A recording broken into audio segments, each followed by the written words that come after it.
Hello, Blog world. Talk Radio. Hello, world. Welcome once again to Tuesday Talk with Key West Lou. I am your host, Louis Patrone. I'm a little late, 7 minutes late getting here. I'm sorry. I did a terrible thing. I fell asleep. I'm laughing about it. It's horrible. I apologize. Anyhow, getting started here tonight. Good show. Too bad it's been cut short by a few minutes. A lot to talk about. We're going to be starting into probably tonight the Israeli and Hamas situation over there. Israel's throwing bombs over into Gaza, and they're throwing a few bombs back. Nothing in comparison to what Israel's throwing over there. For some reason, Israel wants to beat the hell out of these Palestinians. From everything I can determine, everything I've read, the Israelis are being too much. And my thought is this on the situation. Netanyahu should be gone. He's had 10 years as president. There have been 3 or 4 recent elections, and he's come out with the most votes in each one, but you have to have a certain number of votes in Israel. And if you don't have them, then you have to form a coalition. He has never been able to put the coalition together. Very soon they're going to have another election rather. So he's trying to show his people, I'm protecting you. I think this war is over. He's making too much out of nothing. You know, the Jews in some instances fail to recall that in the late 1940s, when they got their land, Israel, the United Nations announced, this is for partitioning, this is yours. They had to take the land away from somebody, and it ended up being the Palestinians. Now, they never got a peace back. That's the problem. Palestine ceased to exist, and they want a peace back, and not a very big peace. And for some reason, the Israelis don't want to give it up. They've proven to the world over the last 50, 60 years that they're tough and they can defend themselves. The other situation or other problem is this. For the first time ever, the Israelis are aware that the Arab nations are not going to step in to help the Palestinian people. And the reason is very simple. Go back a year. And this is my thought. I haven't read this anywhere or anything. I just suspect this has to be the reason. Go back a year. Trump was very influential in arranging for the Arab nations to start doing business with Israel. Behind the scenes, Israel is doing big-time commercial trading with many of the Arab states. This isn't talked about. On the other hand, at the same time, Israel is maintaining this stance, this war stance, and to make it look like he's still fighting the Arabs, but he's not. They're making money amongst each other, the Arabs and the Israelis. They're covering it up with this war also. He's trying to show he's tough. He's telling his people, look, I'll protect you. Give me enough votes the next time so I am president for real again. And at the same time, he's got this backdoor thing going where Israel's making a ton of money in their commercial trade with the Arab states. So that's what's going on over there, in my opinion. And the last part of it is my thoughts, no one else's, apparently. Now, staying with this, I want to say this too. Recall Jared Kushner. How can we forget Trump's son-in-law? He went over there and he worked for 4 months on creating a peace situation between the Arab nations and the Israelis. And this also included the Palestinian problem. In fact, a decision, an arrangement, an agreement was entered into. And the agreement was called Peace to Prosperity, a vision to improve the lives of the Palestinians and Israeli people. Isn't that amazing? A peace to prosperity, a vision to improve the lives of the Palestinian and Israeli people. Trump said, oh boy, look at this. I have achieved what no other president has achieved. I have made peace between, he described this as peace between the Arabs and the Israelis, and it is.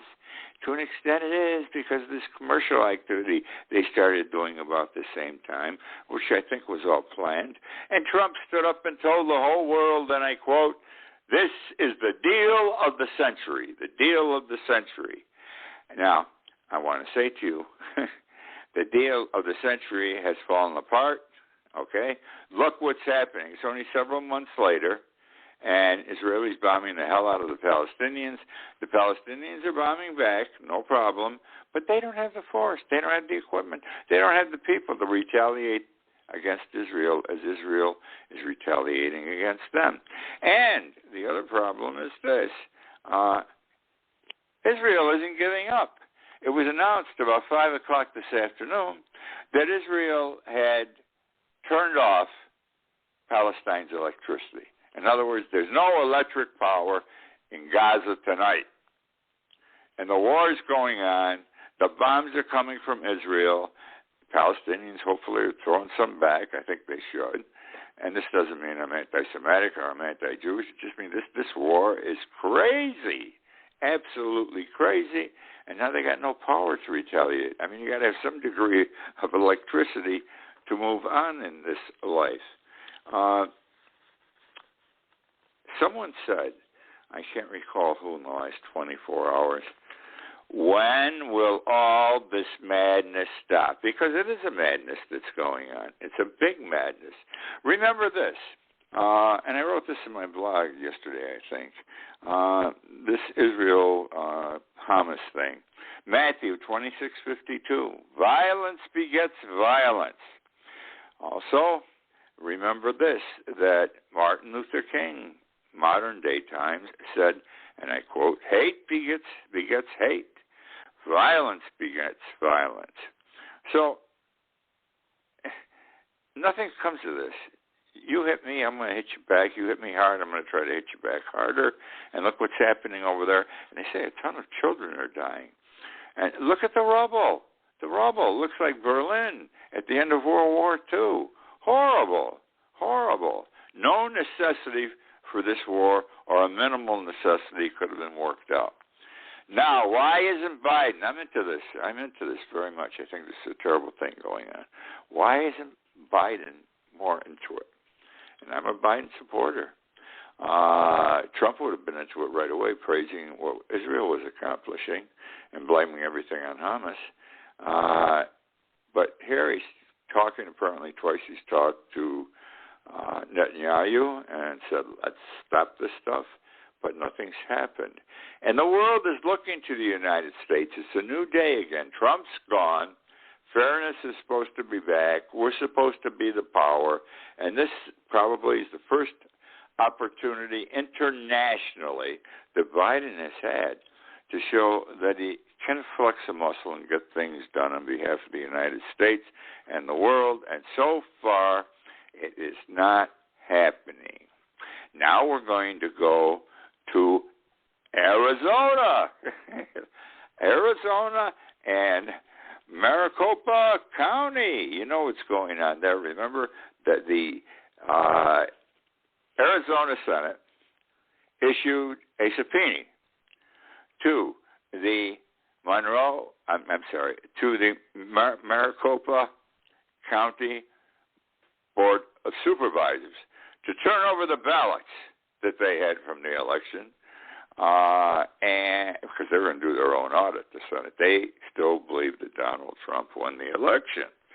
Right? They don't give up. And they hired a group called the Something Ninjas out of Florida, $150,000, who were going to get this job done in 2 weeks.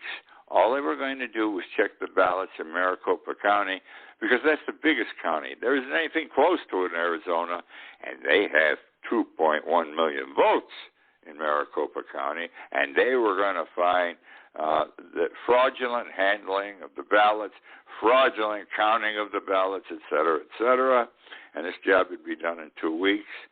And, well, it was 3 weeks ago, last week. Then they had to stop and move everything out and put the ballots in tractor trailers, I guess, because some school had rented the place months ago to have their graduation. They were supposed to be out by then. And now they're moving back in to continue this audit. All right. In the meantime, the Maricopa County Board of Supervisors is upset with what's going on. And they sent a 13-page letter yesterday to the Arizona Senate. Now, understand this. You know, we all think, and I did initially, boy, this Arizona, they're really Republican, you know, deep. But my recollection is, I came across something this weekend. They only control the Senate by 2 votes and the Board of Supervisors by 2 votes. I mean, this thing's close out there. It could change the next election. Anyhow, here's what's been accomplished in 3 weeks. It's supposed to be 2 weeks. They were going to count 2.1 million ballots. They have only counted 250,000 ballots. I'm laughing. 250,000 ballots. Well, the Board of Supervisors in their 13-page letter said the recount is and I quote, a sham. They condemned the audit, okay? And they said our county Board of Supervisors will cease all cooperation with the Senate's audit effects, okay? And the board also accused the Arizona Senate, I love this, of making Arizona look like a, and I quote, laughing stock. And I think most people in this country are laughing at this audit, which is whatever they find. If they found 2.1 million ballots, we're all fraudulent. They all belong to Trump. Nothing can be done. The election's over. Biden's been sworn in. All these ballots have been certified. So there we are there. And there also is a fellow by the name of Stephen Richer, R-I-C-H-E-R out there. He is the county recorder, Republican, elected for the first time January 1st.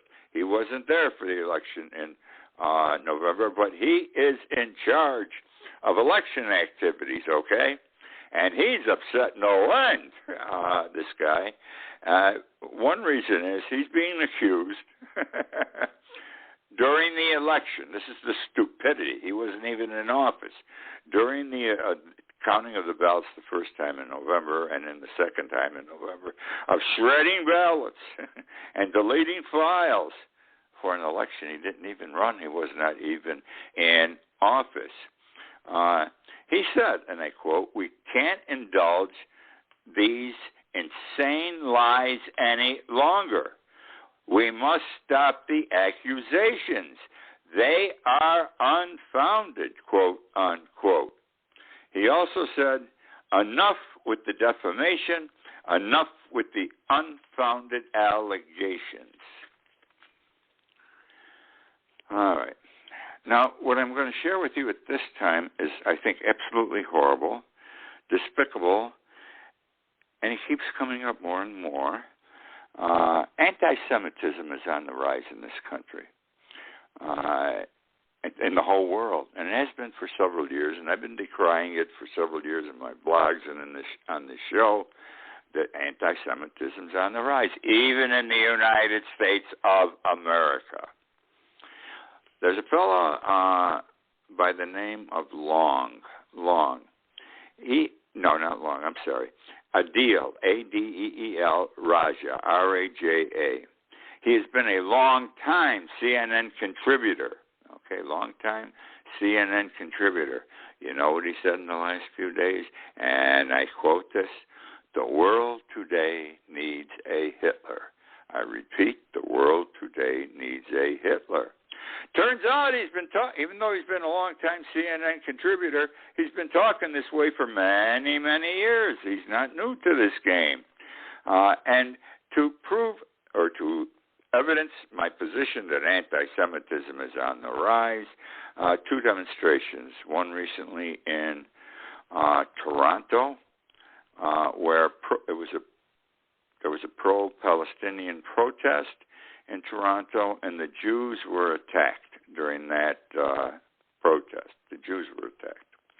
Now, in London, and this is the one that really bothers me, very recently in London, there was a demonstration, and chants by the demonstrators as they marched up and down the streets, and I apologize for the language I'm about to use, but it is the language that was used, and I quote, "Fuck Jews, rape their daughters."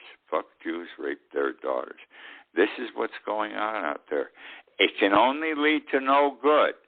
Discrimination only leads to no good in any form, anti-black, anti-Jew, anti-anything. Now, we're 2 weeks away from hurricane season here in the Keys, in Florida. Hurricane season starts June 1. Whatever it is that's going to come here, basically off the Atlantic and through the Caribbean, is June 1. 2 weeks, 13 days, actually. Now, insurance companies are like banks. They're whores. They take your money. They're gambling. That nothing's going to happen when you insure your home against damage. And if something does happen, they get nervous because then they got to pay out a lot of money. So what's happened in Florida, 3 insurance companies announced yesterday, they announced that they were canceling policies, you heard me, canceling policies and failing to renew policies of some 50,000 customers in southern Florida, in the Keys area, because they're open about this. The hurricane season is coming, and they don't want to take the hit. They've taken the coverage every month. People paid their premiums, and now all of a sudden, where that policy could be needed by them, they cancel them out because they don't want to have to pay. They said it openly. Hurricanes are coming. We don't want to gamble. We're going to have to pay. And the 3 companies are Universal Insurance of North America, Gulfstream Property and Casualty, and Southern Fidelity. It is expected that more companies in the next 13 days are going to follow suit, seeing that these 3 companies are getting away with it, and they will do it also. And if people can buy insurance again, it's going to be more expensive for the same coverage, and less options will be available under the policy. As one who lived in New York his entire life before I came down here about 30 years ago, I can tell you insurance on your home is much different in New York. In Key West, and I owned a home down here for 23 years. In Key West, people have $25,000, $50,000 deductibles. In New York, we had $1,000, $2,000, $5,000, or $10,000. Deductibles were small, absolutely small. And the cost of home insurance down here in Florida, most of these policies, the insured is responsible for the X number of dollars. I was always responsible for the first $40,000 of damage. And I was paying this fantastic premium that I didn't even pay before in New York. Of course, I was on the open water, and a hurricane could take my house down, but it didn't do it in 23 years. God bless. And it still hasn't done the home I left. So that's what's happening with insurance companies now. Whores, just like the banks, my friends.